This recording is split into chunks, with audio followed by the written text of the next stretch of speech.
Well, hola people, konnichiwa. Baik again bersama Selvian di channelnya Kudetek.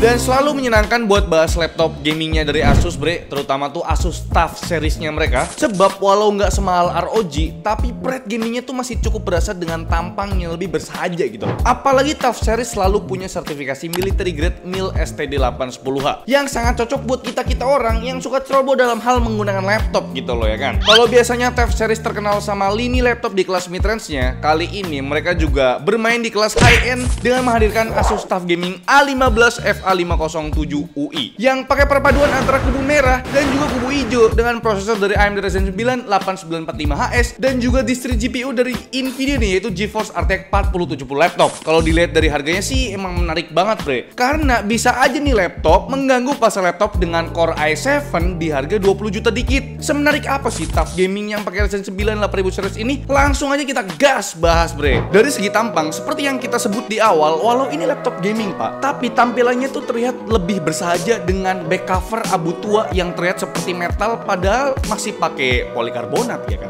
Detail logo TUF-nya itu sekarang model timbul begini bre. Kesan gaharnya tuh makin berasa bre. Dan soal dimensi dan juga bobot, tentu ini bukan laptop yang tipis dan ringan ya. Panjangnya 35,4 cm dengan lebar 25 cm dengan ketebalan sekitar 2,5 cm. Dan juga bobotnya itu sekitar 2,2 kg. Sebenarnya dalam paket pembeliannya kita udah dikasih bonus TUF backpack. Tapi kalau mau punya backpack yang lebih kece dan keren, Asus baru aja ngerilis ROG Ranger Gaming Backpack 16. Selain tampilannya yang kece bre, material atau bahan backpack ini pakai polyester 1260D yang super durable. Diklaim tahan goresan dan juga tahan cipratan air. Dengan kapasitas 16 liter, backpack ini nggak cuma muat laptop kalian, tapi bisa juga buat nampung gear gaming lain macam headset, mouse, keyboard, asal jangan masukin kompor portable sama tenda buat camping aja gitu. Kembali ke laptop, buat I/O port di laptop ini kayaknya udah jadi kebiasaan ditumpuk di frame kiri semua dah. Dan ini bagus menurutku kan, karena bagian kanan tuh buat space mouse gaming kalian gitu kan, karena kan laptop gaming. Pertama mulai dari port power adapter, Ethernet port HDMI 2.1, satu buah USB 4 Type-C yang bisa jadi display alternatif, satu buah USB 3.2 Gen 2 Type-C, satu buah USB 3.2 Gen 1 Type A, dan satu buah port jack combo audio. Padat banget kan di frame kiri. Sedangkan di frame kanan sangat lega, cuma satu buah port USB 3.2 Gen 1 Type A sendirian dan juga Kensington lock. Geser ke sisi layarnya, mungkin bagian ini yang agak kurang menurut kami, sebab resolusinya tuh masih Full HD aja bre. Laptop 20 juta dikit masih pakai layar Full HD, rasanya tuh kayak nyesek banget gitu loh. Mungkin kalau cuma Full HD tapi refresh rate-nya tinggi di 240 Hz masih oke lah ya, masih bisa diterima gitu loh, masih kita maafkan gitu. Lah ini cuma 144 Hz doang, bakal bottleneck dah sama jeroannya gitu. Tapi buat kualitas panelnya mantap kok, bukan panel yang abal-abal gitu. Coverage gamut sRGB-nya tuh perfect, minimum brightness-nya juga rendah banget di 16 nits dengan maksimum brightness yang cukup lumayan buat dibawa ke outdoor bre. Peak-nya di 328 nits, angka rasio kontrasnya udah sesuai standar panel IPS. Cuma ya white point-nya aja yang agak kebiruan gitu. Terlihat juga di warna biru 1F-nya yang off sendirian bre. Tapi rata-rata color akurasinya udah akurat banget kok, di angka 2,2 delta E. Turun ke bagian keyboardnya, nggak ada yang berbeda dari TUF seri sebelumnya, masih pakai layout full size dengan tambahan 4 tombol terpisah buat shortcut volume, switch mikrofon, dan armory crate. Tombol power di laptop ini masih terjaga kesakralannya karena masih dipisah dari tombol keyboard lainnya bre. Dan buat gimmick gamingnya masih dijaga dengan membedakan tombol WASD dan penggunaan tipe font yang bercorak gaming. Terus tetap punya backlit RGB satu zona dengan 4 level brightness yang preset warnanya bisa kalian pilih-pilih di aplikasi Armory Crate bre. Soal feel typingnya jujur karena daily drive laptop kita tuh TUF juga, udah 4 tahun make berasa nyaman, travel distance-nya rendah, feel tactile-nya berasa tapi tetap smooth gak berat, jadi nggak akan kerasa tipe bre. Finishing doff-nya juga bikin jari sedikit keset gak licin. Sedikit kita ngebahas touchpad di laptop ini. Posisinya sedikit ngiri dengan luas area yang cukup lebar ya, dan ada logo TUF di pojok kanan atas, itu nice banget bre. Gak ada klik kiri dan klik kanannya yang terpisah di sini, dan buat kontur permukaannya cukup licin, yang berarti lebih mudah buat handling kursor. Kami nggak ada komplain mengenai touchpad yang ada di TUF ini bre. Soal utilitas pelengkap lainnya, laptop ini tuh ada webcam yang bisa dibilang ya ala kadarnya lah ya, karena cuma resolusinya 720p doang. Tipikal laptop gaming loh bre, tapi mau dikasih yang Full HD gitu loh. Ini laptop 20 juta lebih dikit, Aduh, cuma HD doang nih itu webcamnya. Mikrofonnya built-in stereo di kanan dan kiri lensa webcam, sedangkan buat speaker stereonya juga ada di kanan kiri yang output suaranya mengarah ke bawah. Buat pengujian speakernya sebagai berikut.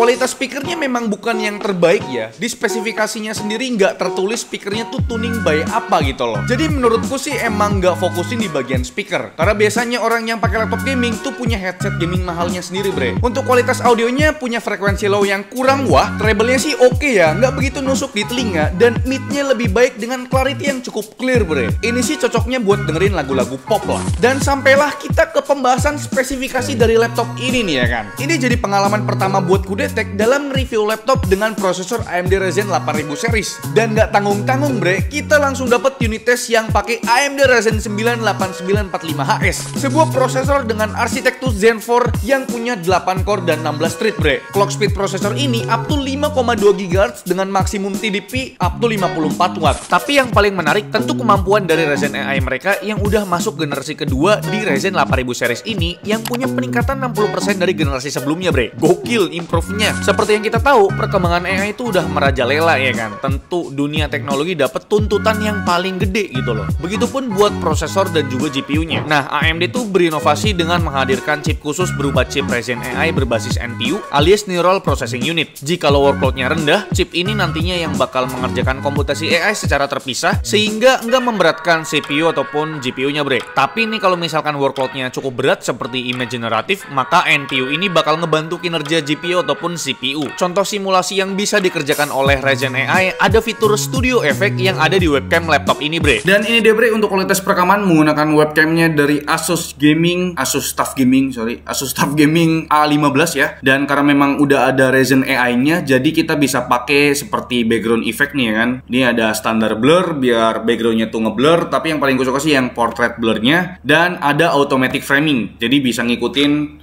kemana kita pergi gitu loh. Nah, tapi ngikutinnya agak-agak pelan ya, agak smooth gitu ya kan. Dan yang terakhir itu ada eye contact-nya. Eye contact ini bakal ngikutin yang bola mata hitam ini nih ya, yang di tengah ini, supaya bisa lebih fokus dan tetap stabil di tengah gitu loh. Dan ya ini ngebantu banget buat kita yang pengen fokus buat video call sama ya bos kita gitu kan. Dan ya karena memang terbatas di 720p doang, jadi ya untuk kualitas webcamnya biasa aja sih ya. Namanya juga laptop gaming gitu, nggak difokusin di webcam bre. Selain fitur Studio Effect tadi, Ryzen AI di prosesor ini juga udah sanggup buat ngejalanin AI processing image ataupun AI processing video sekalipun. Contohnya aja di aplikasi Topaz Photo AI berikut. Kita dengan mudahnya melakukan editing foto yang awalnya burik bisa jadi bening kayak gini bre, berkat bantuan AI. Kalau di aplikasi Topaz Video AI berikut, ada settingan untuk enhancement video dari yang awalnya burik bisa jadi lebih smooth. Kita juga bisa lakuin upscaling video ini yang awalnya resolusinya itu 360x640p menjadi 720x1280p. Ketika udah di upscaling, video ini punya detail yang lebih kaya sehingga nggak burik lagi bre. Prosesor ini sebenarnya udah punya iGPU yang lumayan oke loh bre, yaitu Radeon Graphics 780M yang punya clock speed up to 2,8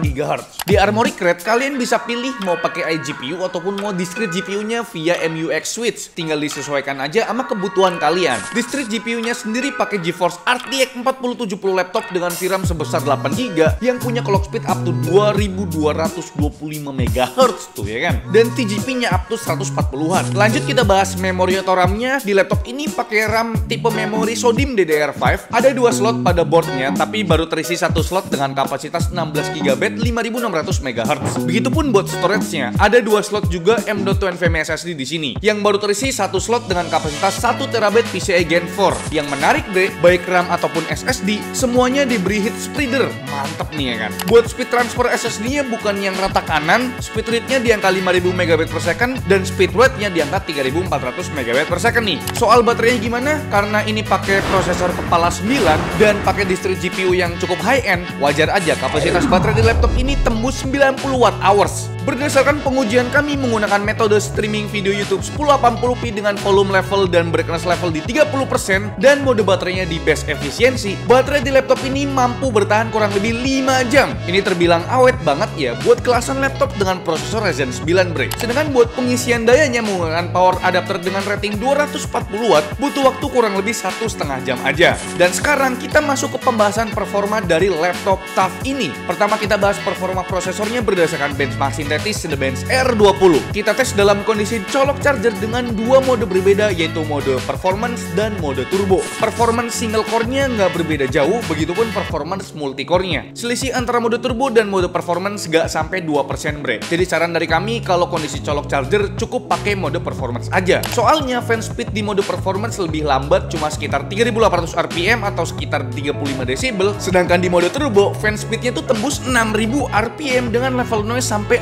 47 desibel. Dan kita lanjut ke performa sintetis GPU-nya nih. Kalau di performance mode emang nggak jauh beda bre sama RTX 4070 di laptop lain. Contohnya kita ada perbandingan dengan laptop Acer Predator Helio 16 dan Razer Blade 16. Tapi kalau kita tesnya di turbo mode, performance-nya tuh jadi ugal-ugalan ya kan. Selisihnya tuh bisa sampai 11%. Emang gokil emang nih ya coolingnya si TUF ini. Buat urusan produktivitas tentu aja perpaduan antara Ryzen 9 8945HS dan RTX 4070 laptop udah sanggup buat jalanin kinerja 3D. Kita coba tes render image scene BMW di aplikasi Blender pakai GPU Optic Render, hanya butuh waktu 9 detik aja bre. Sedangkan buat editing video, buat preview footage 4K di Premiere Pro aman aja bre, walau di set full preview. Render time video 4K berdurasi 1 menit cuma butuh waktu 40 detik doang. Sedangkan buat render time video 1080p berdurasi 1 menit juga cuma butuh waktu 12 detik aja bre. Dan buat kemampuan AI-nya, kita tes generative image pakai waifu bench berbasis Stable Diffusion bre. Laptop ini bisa menghasilkan satu waifu hanya dalam waktu di bawah 3 detik atau sekitar 20 WPM alias 20 waifu per menit. Mohon maaf belum ada data pembanding karena baru kali ini kami ngetes generative image bre. Semoga semakin waktu semakin banyak ya kan laptop yang bisa kita tes biar makin banyak perbandingannya nih. Selanjutnya sampailah kita ke pengujian gaming nih ya. Sejatinya laptop gaming tentu pembahasan paling mendalam soal kemampuan gamingnya bre. Di sini ada total 11 game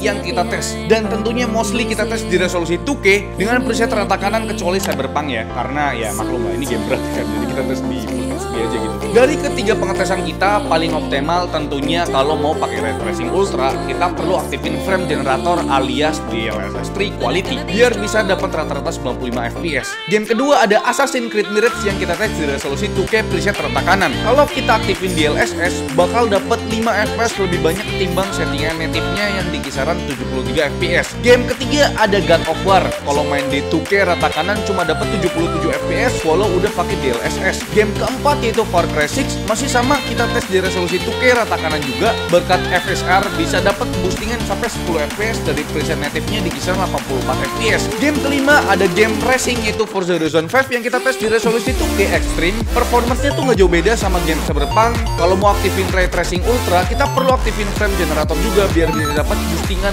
9 fps dari preset native di kisaran 84 fps. Boleh masuk ke game kompetitif, performa laptop ini bakal cocok kalau berdampingan sama monitor gaming 2K 144Hz bre. Soalnya bre, performa game-game kompetitif yang kita tes nggak jauh dari angka-angka ratusan fps. Pertama ada PUBG Steam yang udah tembus ratusan fps kalau dimainin di 2K Ultra. Begitupun di game Dota 2 performanya nggak beda jauh, dapat 109 fps average-nya kalau dimainin di resolusi 2K Ultra dengan screen render di 100%. Selanjutnya ada game yang lagi hype banget nih ya, The Final kita mainin di resolusi 2K High dengan settingan DLSS 3 balance dan ray tracing masih dapat average-nya di 136 fps bre. Terus di game Rainbow Six Siege yang tentunya tembus 150 fps pas kita tes di resolusi 2K rata kanan. Dua game terakhir ada CS2 dan Valorant. Kalau di CS2 kita tesnya di resolusi 2K rata kanan dan aktifin FSR quality, ternyata masih dapat 181 fps bre. Sedangkan di Valorant 2K rata kiri tembus 215 fps bre. Dan terakhir nih kita bakal ngebahas soal suhu dan juga cooling sistemnya. Soal suhu nggak usah ragu sama cooling sistemnya di lini laptop gamingnya Asus, terutama TUF seriesnya mereka. Lihat aja nih ya, proper banget kan ya. Sharing heatpipe-nya tuh ada 5 buah yang dibantu 2 buah kipas buat pembuangan panasnya. Exhaust di laptop ini terbagi ke 4 sisi, 2 sisi di area belakang dan 2 sisi lagi di area kiri kanan rem laptop ini bre. Pada saat kondisi idle pas kita set di fan modenya Windows, kedua kipas di laptop ini sama sekali tidak berputar. Dan buat suhu CPU-nya tercatat di bawah 40 derajat Celcius dengan TDP yang hanya berjalan di 5 watt aja bre. Sedangkan pas kita tes di Work Office Simulation di PC Mark 10, suhu CPU-nya tuh naik turun antara 50 sampai 80 derajat Celcius tergantung loadnya ya. Sedangkan suhu GPU-nya cenderung stabil di bawah 50 derajat Celcius dan buat TDP prosesornya sangat fluktuatif antara 12 sampai 60 watt. Begitupun buat TDP GPU-nya yang berkisaran antara 5 sampai 57 watt bre. Sedangkan kalau dipakai buat gaming, kami coba tes buat main Cyberpunk 2077, suhu prosesornya tuh sempat stabil di angka 90 derajat Celcius, tapi di tengah-tengah langsung drop di angka 80-an derajat Celcius bre. Sedangkan suhu GPU-nya stabil di bawah 80 derajat Celcius. Kalau buat TDP prosesornya saat bermain game berkisar antara 36 sampai 58 watt. Sedangkan TGP RTX 4070-nya sempat tembus di 105 watt tapi lebih stabil di angka 80 watt aja bre. Buat tahu suhu terpanas prosesornya, seperti biasa kita lakukan multi-core test selama 10 menit di Cinebench R23. Kita juga ada 2 pengujian di performance mode dan turbo mode bre. Kalau di performance mode, suhu terpanasnya ada di angka 92 derajat Celcius dengan TDP yang stabil di angka 70 watt. Sedangkan di turbo modenya, suhu prosesor lebih panas sekitar 2 derajat menjadi 94 derajat Celcius dengan TDP yang makin tinggi di angka 80 watt. Gokil nih bre, cooling system laptop ini berhasil menembus power limit si prosesornya. Sedangkan buat suhu terpanas GPU-nya, kita lakukan tes Furmark selama kurang lebih 10 menit juga. Suhunya itu terjaga banget di kisaran 76 derajat Celcius tapi dengan TDP yang masih jauh dari klaim Nvidia di angka 140 watt. Buat temperatur surface atau permukaannya, kita masih tes di fan mode performance dan GPU mode ultimate ya bre ya. Pas di simulasi Office PC Mark 10, suhu area keyboardnya itu cukup hangat di angka 41 derajat Celcius. Sedangkan buat suhu area refresh-nya dan touchpad-nya tuh aman aja di angka 32 derajat Celcius. Sedangkan hotspot atau titik panas ada di area tengah atas keyboard yang dibaliknya merupakan cooling system bre. Kalau pas gaming, kita coba tes di game Cyberpunk 2077, area refresh dan touchpad itu masih aman aja. Sedangkan area keyboard terutama area tengah cukup panas ya, tembus 50 derajat Celcius karena berdekatan dengan cooling system. Tapi buat tombol WASD dan juga numpad-nya cukup terjaga di kisaran 40 derajat Celcius aja. Jadi buat gaming pakai keyboard halusnya nggak ada kendala sih. Dan itu dia ulasan atau review dari kami ya mengenai laptop gaming dari Asus ini, yaitu Asus TUF Gaming A15. Jadi kita langsung aja masuk ke kesimpulan nih. Pertama kita ngomongin nilai plusnya dulu ya. Baterainya awet buat kelasan laptop gaming yang pakai Ryzen 9 bre. Kualitas panelnya tuh jempolan bre, tapi tetap aja ada nilai minusnya ya. Resolusi layarnya tuh cuma Full HD dan balik lagi ya, mungkin ini kalau dikasih layar ya QHD gitu kan 1440 Hz ini mantap banget. Karena di beberapa game memang dimainin di resolusi 2K itu masih kuat banget loh. Aku nggak tahu kenapa Asus ngasih TUF-nya tuh cuma Full HD doang gitu loh. Dan buat harga sendiri tuh di angka 25 jutaan. Gimana menurut kalian mengenai TUF Gaming yang A15 ini yang pakai AMD Ryzen 9 8945HS dan juga GPU-nya GeForce RTX 4070 laptop 8GB? Coba tulis di kolom komentar bre. Dan like video ini kalau kalian suka, dislike kalau kalian jelek, dan jangan lupa untuk tekan tombol subscribe yang warna merah kalau misalkan kalian belum subscribe channel ini bre. Selfie yang suka di channel mengucapkan terima kasih. Sampai jumpa di video selanjutnya. Bye bye.